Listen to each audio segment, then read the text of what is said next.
What happens to a farmer when his yield gets completely washed away?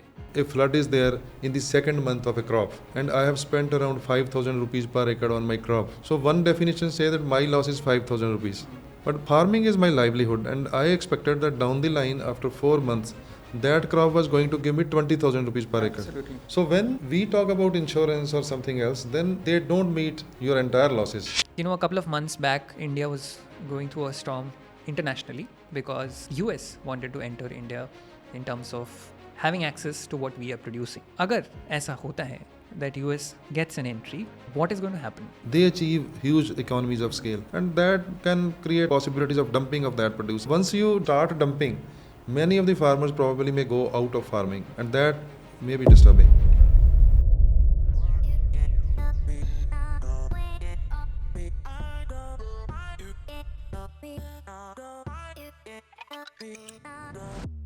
Welcome to the CIPD podcast, a podcast where we discuss about water governance and agriculture sustainability. In this podcast, we are going to feature people who have worked tirelessly in their lives in order to make agriculture and water practices sustainable again.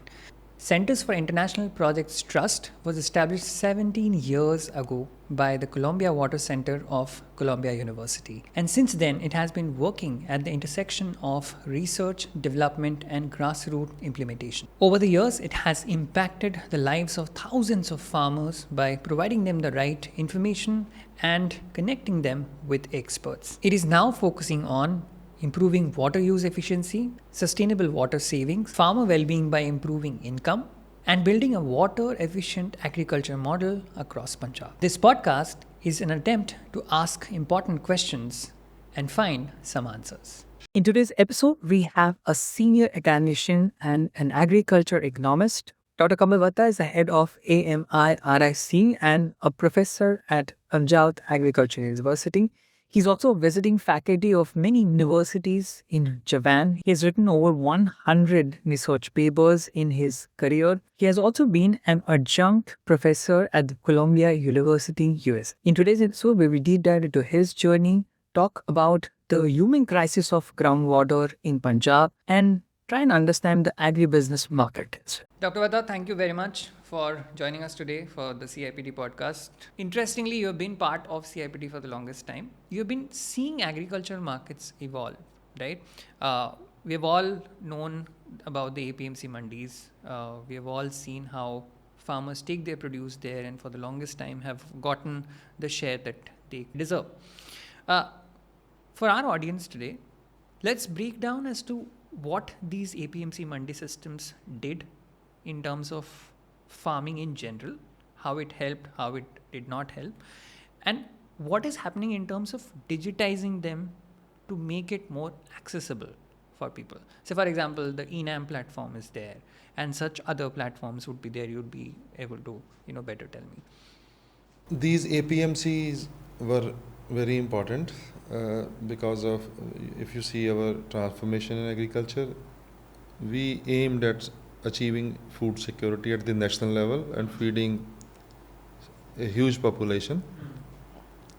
And those establishment of these APMC markets, they ensured that farmers are getting assured prices, and then government is procuring the desired amount of food grains from the markets. Majority of the states and majority of the farmers are not able to have access to these regulated markets and sell their produce at the MSP. And what is the reason behind it? There are multiple reasons, like the holdings are very small. The marketable surplus of the farmer is also very small. Then if a farmer is cultivating half an acre of land or 1 acre of land, the farmer will not produce a sufficient amount of produce of the grains above its own requirements. It also sometimes become economically not viable to establish the markets at each and every place from where you cannot collect sufficient amount of food grains. Correct. So that is the issue, and I think the digital platforms are evolving now. Like you said about eNAM, these are the platforms which ensure that there is a more effective price discovery through the digital platforms, because then digitally you can bring all the farmers spread across different regions at a single place, and then demand supply matches and a better price is discovered that can help the farmers, but still that has to go a long way. But I believe that there are other components of digital platforms which probably will emerge in future in the coming times, and they probably will provide much better options and benefits to the farmers. To those farmers who are small, who are not selling it, on that level that, large farmers are doing in Punjab, what can be done? What I know, and in my research, what I came across was there is a lot of stress that is being given on the collectivization of it. Tell me what is happening in this collectivization. How is that going to change the way farming happens or agriculture happens in Punjab? And what are the, plus and minus signs, or what are the pros and cons of, a long-term situation of this? देखिए, एक small farmer आप मान के चलो 1 एकड़ का small farmer है, और 1 एकड़ का स्मॉल फार्मर अगर वही पैडी वीट कर रहा है तो वो सीधा मार्केट में बेचेगा तो उसको एक फ़िक्स प्राइस ही मिलेगा, ठीक है। और वो जहाँ से अपना फर्टिलाइज़र ख़रीदता है, सीड ख़रीदता है, उसमें कोई उसका स्कोप नहीं है कि वो उसको सस्ता ख़रीद सके। और वो जो फार्मर है उसका अवेयरनेस लेवल भी छोटा फार्मर होने के कारण रिलेटिवली बड़े फार्मर और प्रोग्रेसिव फार्मर से कम होगा, तो वो इनपुट यूज़ भी हो सकता है ज़्यादा करे, इनएफिशिएंट यूज़ जिसको हम बोलते हैं। तो अगर वो फार्मर किसी कलेक्टिव के साथ जुड़ता है तो वो जो फार्मर्स कलेक्टिव है, पहले तो वो उसकी कैपेसिटी बिल्डिंग पे काम किया जा सकता है कि उनका अवेयरनेस जनरेट किया जाए, उनको ट्रेनिंग किया जाए कि ये जो सेम आउटपुट है आप रिलेटिवली थोड़े इनपुट के साथ उसको प्रोड्यूस कर सकते हो, या उसी इनपुट के साथ आप ज़्यादा प्रोडक्टिविटी, तो दैट अल्टीमेटली लीड्स टू या तो आप कम इनपुट यूज़ करोगे और प्रोडक्टिविटी भी बेटर हो सकती है। ये 2 चीज़ें हो गई। फिर जब आप उस कलेक्टिव में अब 100 फार्मर स्मॉल फार्मर का कलेक्टिव है तो वो कलेक्टिव का एक जो साइज़ है वो वायबल है। 1 एकड़ की जगह वो 100 एकड़ हो गया तो उस पर कुछ प्रोसेसिंग किया जा सकता है, कुछ ब्रांड डेवलपमेंट पे काम किया जा सकता है, कोई ऑर्गेनिक और केमिकल फ्री कोई प्रोड्यूस पे काम किया जा सकता है। तो वो प्रॉबेबली देन सम एडवर्टाइजमेंट जो है वो एक कलेक्टिव जो है अपने प्रोड्यूस के लिए एक एडवर्टाइजमेंट भी कर सकता है, क्योंकि उसके 100 एकड़ का बजट है उसके पास। तो उसमें फार्मर का जो कंट्रीब्यूशन होगा कॉस्ट में वो बहुत थोड़ा होगा, 1/100 ऑफ दैट पार्ट होगा। और वो उस जो एफर्ट्स हैं जो मार्केट डेवलपमेंट और ब्रांड बिल्डिंग के लिए, उसमें उसको प्राइस अपनी प्रोड्यूस का ज़्यादा मिल सकता है। फिर वो अगर मान लीजिए एक फार्मर जो है 10 किलो फर्टिलाइज़र लेके आता है या 50 किलो फर्टिलाइज़र, तो उसको दुकानदार जिस रेट पे देगा, अगर वही फार्मर कलेक्टिव 100 फार्मर की सारी फर्टिलाइज़र को एक ही जगह पे ख़रीदना चाहे तो उसका प्राइस जो है वो उसको कोई भी 2% 4% कम मिलेगा, तो उससे उसका कॉस्ट जो है वो रिड्यूस होगा। तो वो जो चारों एंगल मैंने प्रॉफिटेबिलिटी के बताया कि प्राइस, प्रोड्यूस का प्राइस ज़्यादा हो सकता है, प्रोड्यूस ज़्यादा हो सकती है, कॉस्ट जो इनपुट का कॉस्ट कम हो सकता है, और इनपुट का अमाउंट भी कम हो सकता है। तो वो चारें चीज़ें जब एक इंटीग्रेट करेंगी तो your impact will be multiplied in that sense. अगर 1% भी आप चारों में रिड्यूस करोगे तो you probably can reduce 4%. That is the effect of that. Let's move on to the bigger crisis that Punjab is facing right now, and that bigger crisis, as we all know, is the depleting water levels. मैं जब लुधियाना में एक hotel में रुका हुआ था, bathroom में जाते ही there is a save water का sign. I travel across the country and बड़े होटल्स में ऐसे यूजुअली ये लिखा हुआ नहीं होता है कि save water and you have to be mindful of the kind of usage that you are having.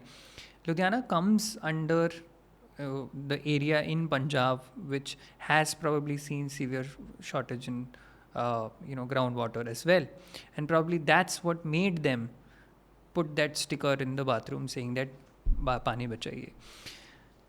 Now tell me how we reached this level.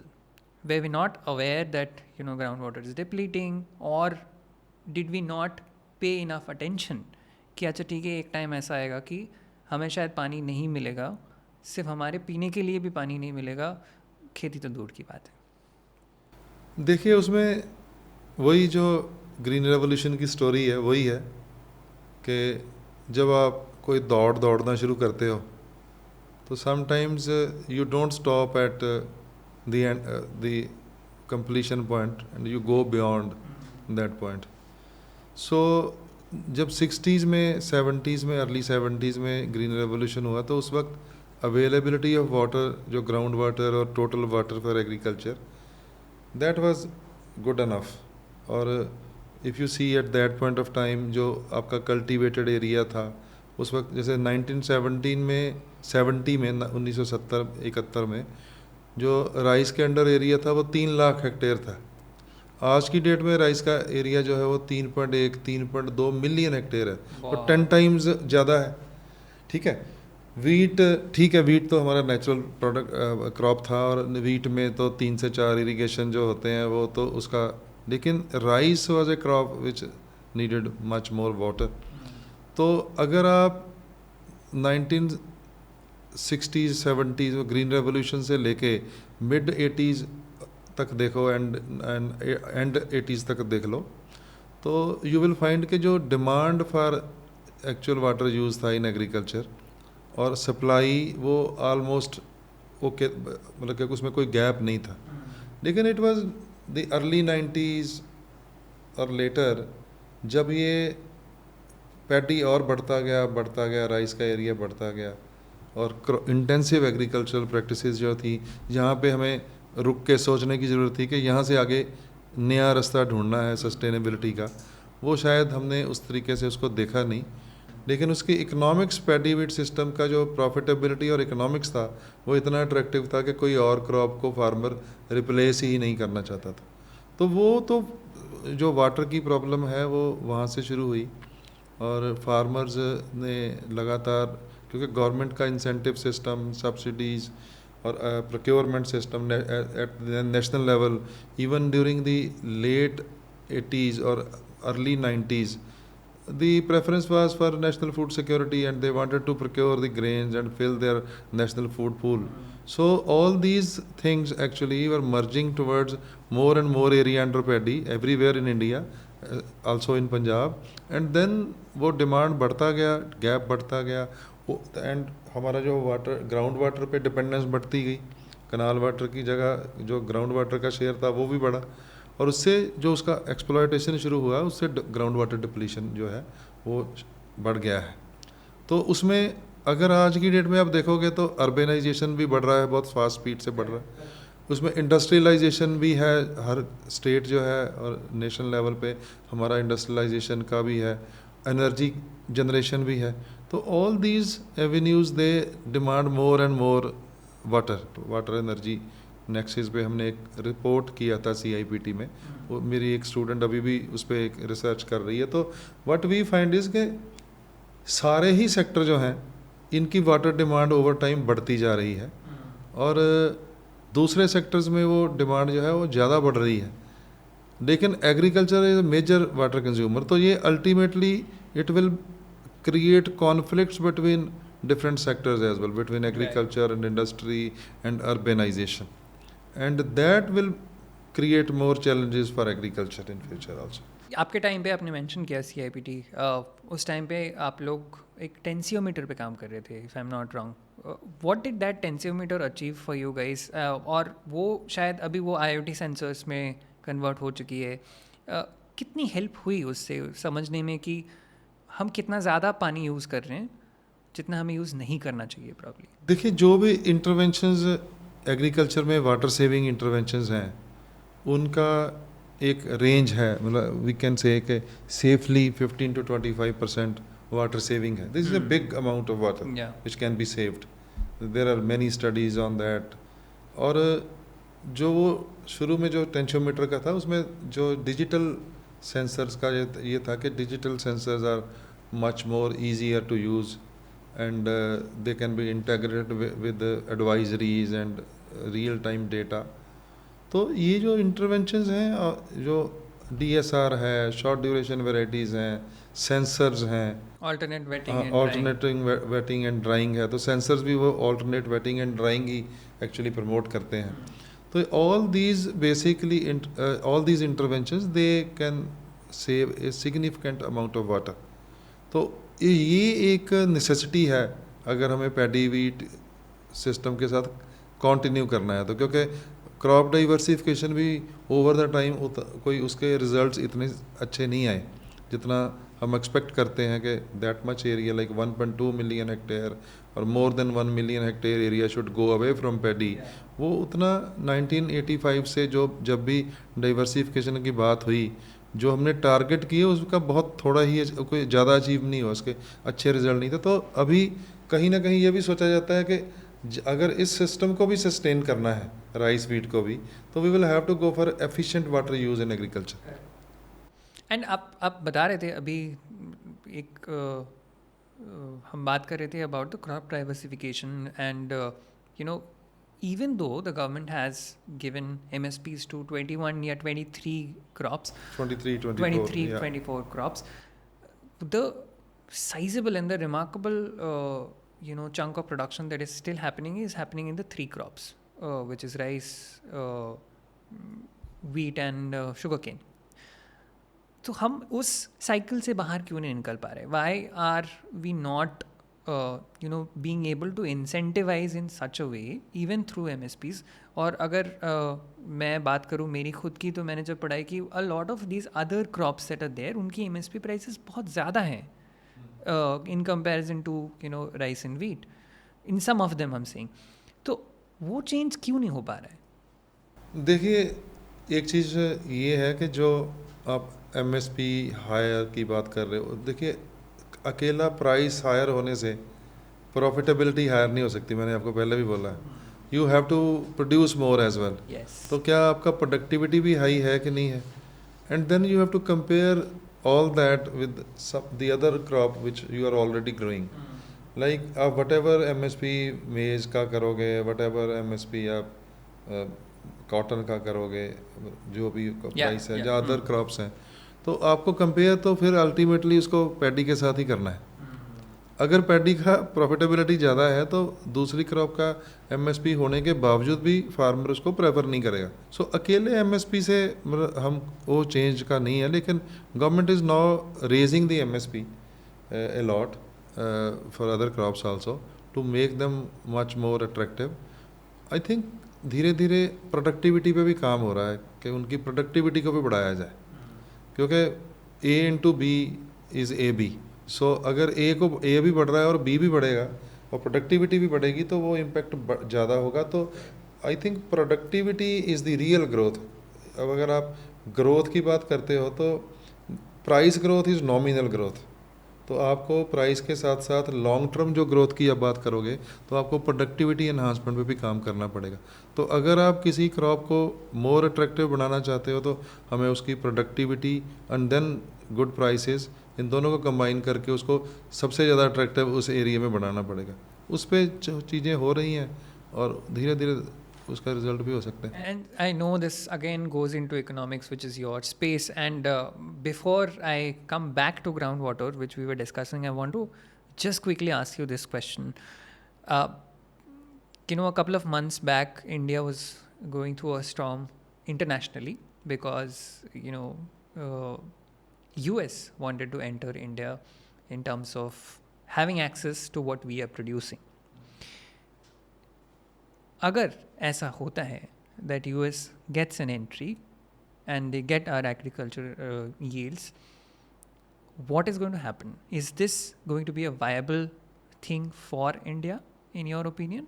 Is this going to be a viable thing for small farmers who are operating at a very, very meager level? देखिए, जब US जैसी बड़ी country agricultural produce में अगर वो India में लेके आएगी तो that is what I want to say कि they are producing the agricultural commodities on a scale. Their farm size is not like 1 hectare in India. So वहाँ पे कॉस्ट ऑफ प्रोडक्शन उनका much lower on per unit basis बहुत थोड़ा हो जाता है। They achieve huge economies of scale, they are completely mechanised and all that. और उसमें फिर वो जो आप मार्केट को फ्लड कर देते हो लोअर प्राइसेस पे, उसका बहुत ज़्यादा चांसेस होते हैं।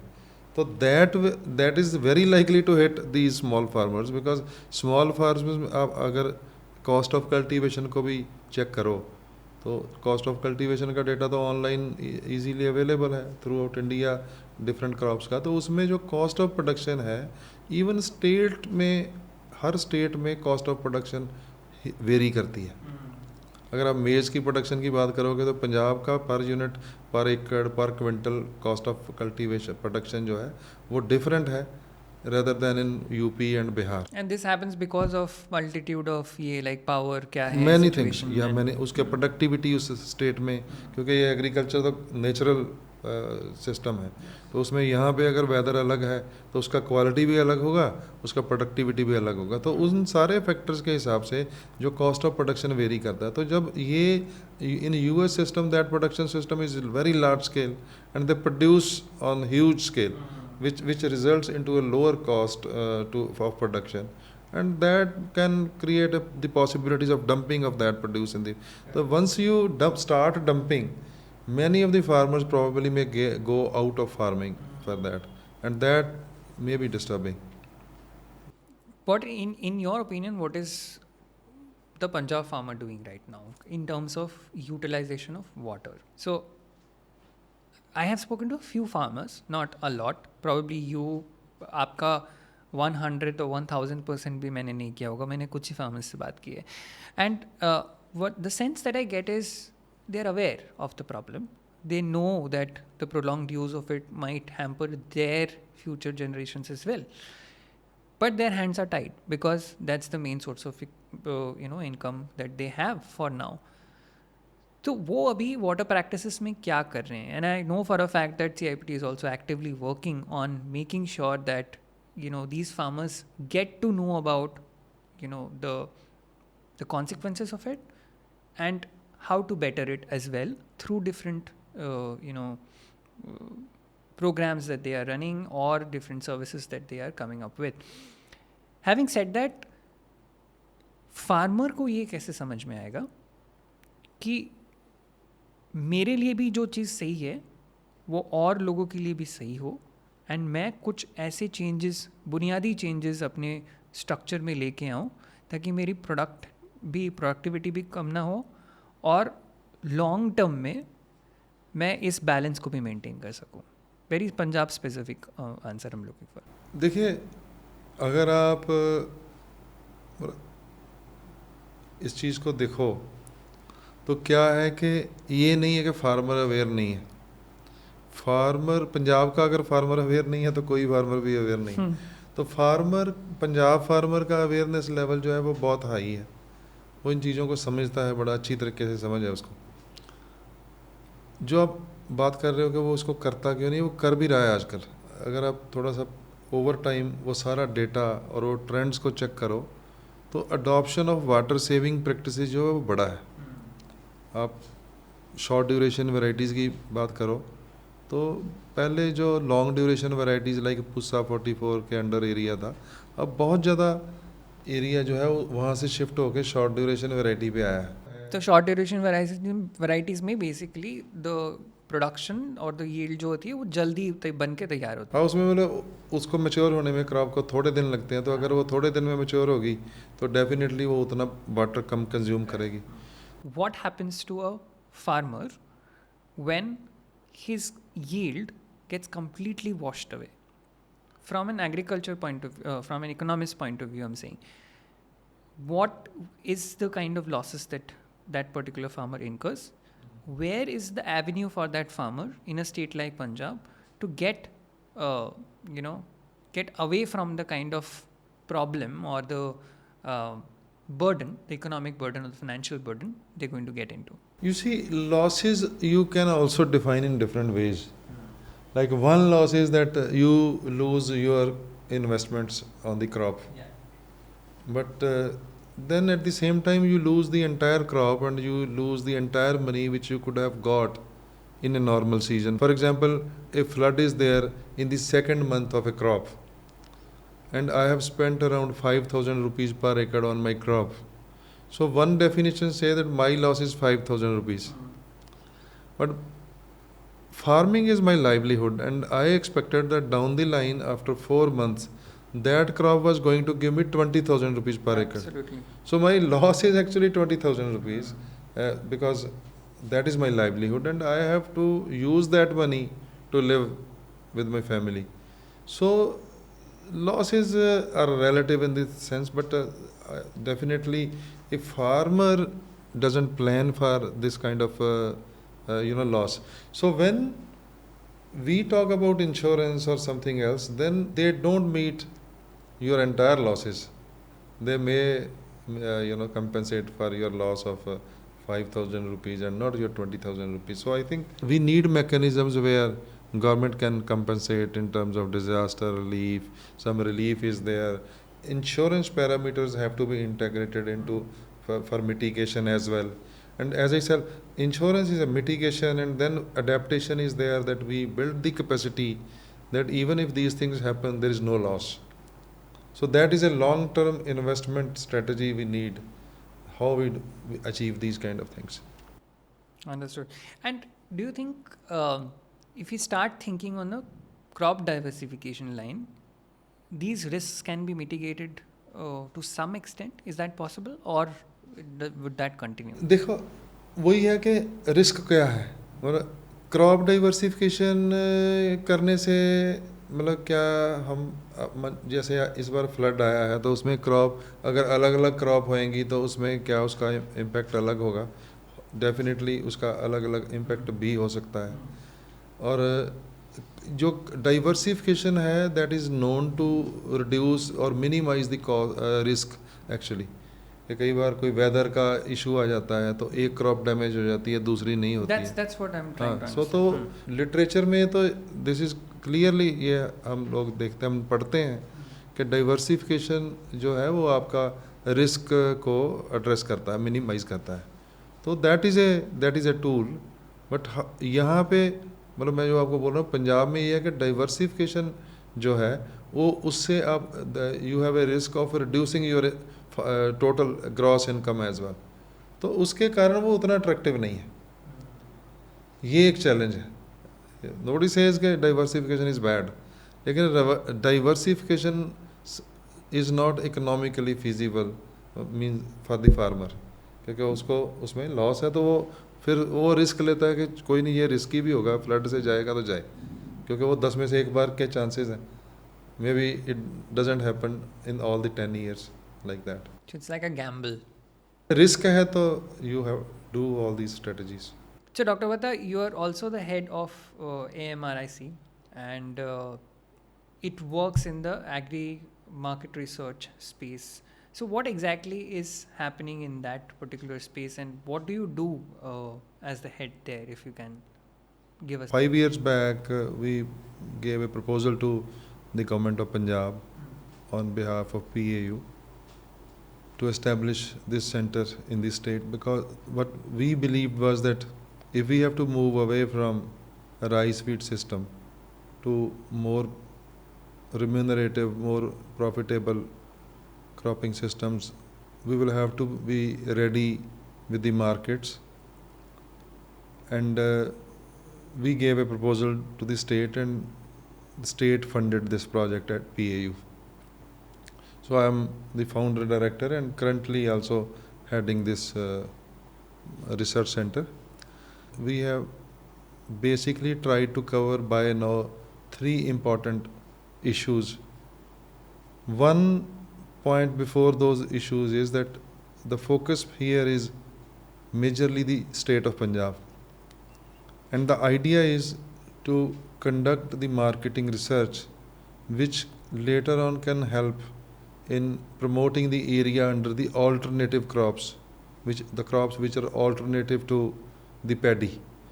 So maybe maize, cotton, basmati, fruits and vegetables, pulses or oilseed. So we are working on these groups which are important for crop diversification point of view. So one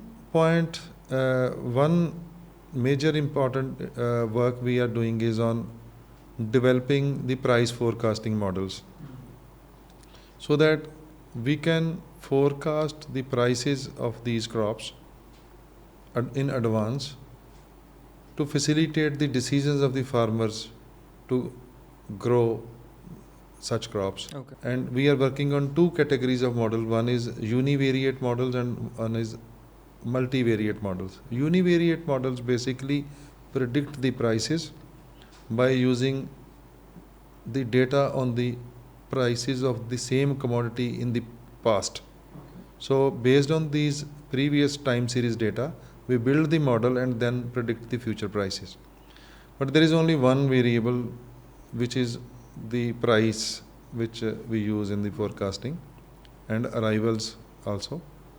Then there are multivariate models where we are incorporating the weather related variables also in the price forecasting, like rainfall, temperature, sunshine, wind speed, etc. And just recently the team is now working on these models. When we compare the univariate models and multivariate models, we find that including the weather parameters is improving the forecasting of these models. And in the long run, the idea is to develop the farmers groups and then convey the information to them so that make the decisions in time and appropriate decisions. Second pillar of work is on working on the developing the market outlook for the commodities, like all these commodities like maize, cotton, potato, sugarcane. We are trying to develop the policy papers looking at how these crops are placed or how these crops or commodities will perform from medium to long run and how Punjab can benefit from them. So we are doing the papers on them.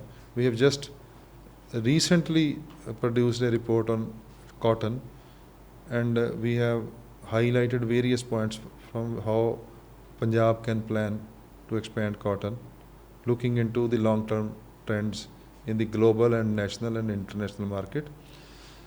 Third one is we are also looking in the supply chains, like how supply and value chains are emerging for these commodities and how we can develop those supply chains in the state and integrate farmers with them so that they can realize better prices. So long-term idea is by building this knowledge ecosystem and connecting with all the stakeholders in the agri value chains, we want to encourage them the shift away from paddy and wheat cycle to more high value crops. Whatever you said means a lot of data that you will be getting, and we are seeing changes that are happening in the space of artificial intelligence coming in. Digital is becoming more and more data centric, and large language models are helping not just scientists but people who are in different forms of research in crunching this data into a pool which makes it easier for them to understand, right? Make a meaning out of it. How do you see these technical changes affecting, agriculture at a whole, or how do you see that impacting the work that you are doing in the future? Digital can be used for generating awareness and capacity building. Digital can be used for encouraging Uberization and Amazonization and many other aspects, like access to government schemes and other things as well. And at the same time, if we can integrate the knowledge we are generating under AMIRIC, that can also be integrated with the digital tools. So slowly, I think we are now starting to generate the data, which probably can be widely spread through the digital tools. आप बहुत ज़्यादा travel कर चुके हैं internationally, आप बहुत सारी जगह पे गए हैं, आपने काफ़ी सारी जगह पे पढ़ाया है, and you have had this experiences that you have collated from different parts of the world. You have been to a lot of universities in Japan where you have taught also for the longest time. Tell me, how did that help? जैसे आपने पहले भी बताया कि initially when you went to different countries, you came up with different practices that you saw were different and that could be implemented in our own country. How did these experiences of teaching abroad helped you in finding solutions through your papers that you have written? Yeah, my international collaborations were, you see, largely for research purpose.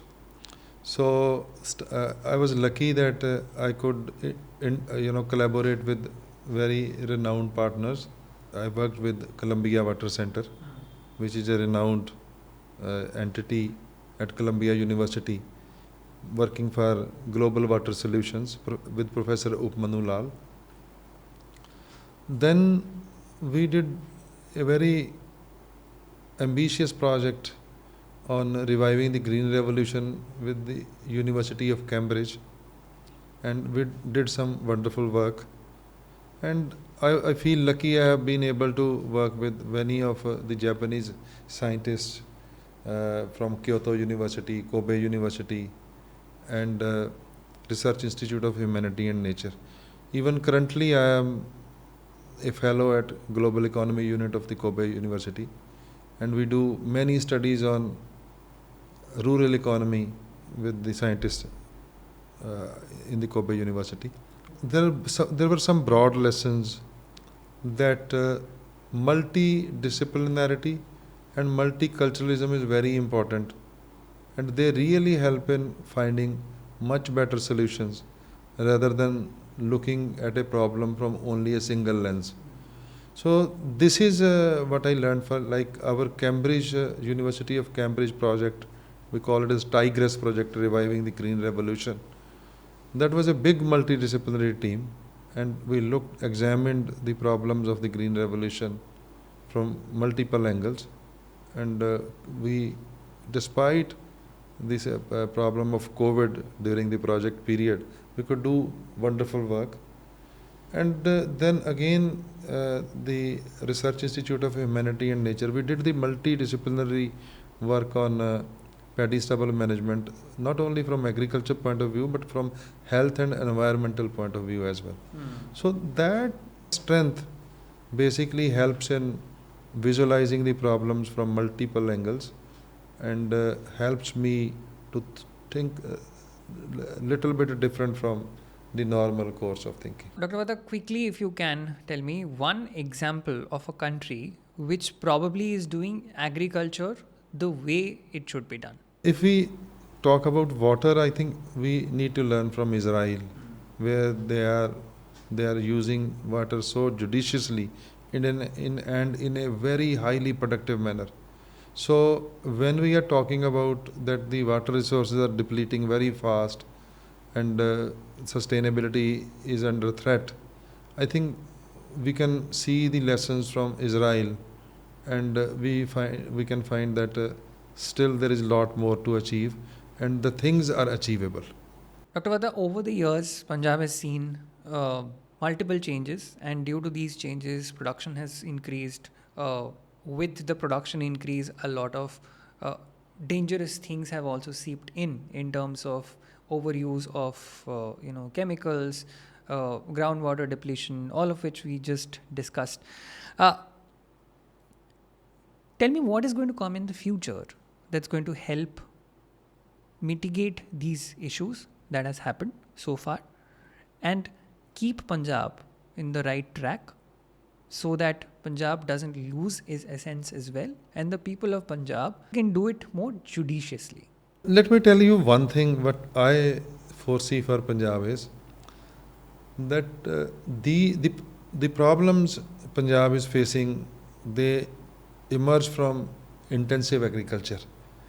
And I think there is a lot of interest even in academia and in the development sector to understand how the things got wrong and what is the pathways for sustainability. I think this is going to be a good point or a place where we can generate lessons for all the other states or regions which are following the intensification, and we can educate them, or we can train them to how they can keep themselves sustainable and do not cross those limits of sustainability.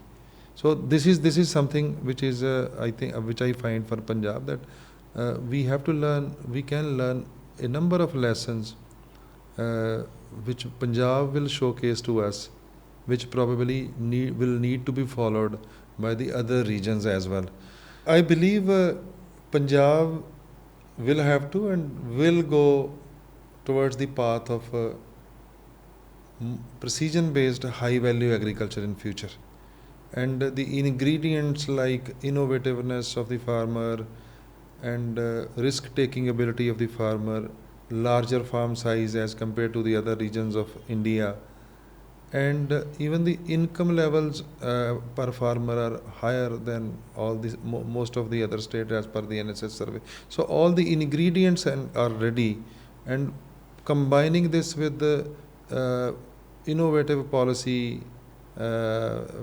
instruments and good governance and other factors, probably we can create a path for Punjab farmers to shift to precision-based high-value agriculture. Dr. Vatta, thank you very much for giving us the perspective on the economic side of agriculture.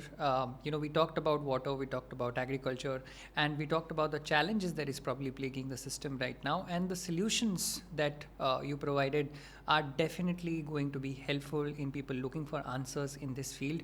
We are also looking for some answers. Centers for International Projects Trust is doing the CIPD podcast because we are trying to meet people like you who are working in this field and who have done amazing work over the years.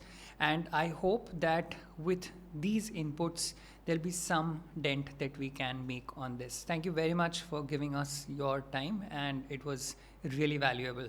Thank you, and I enjoyed this very much. Thank you very much.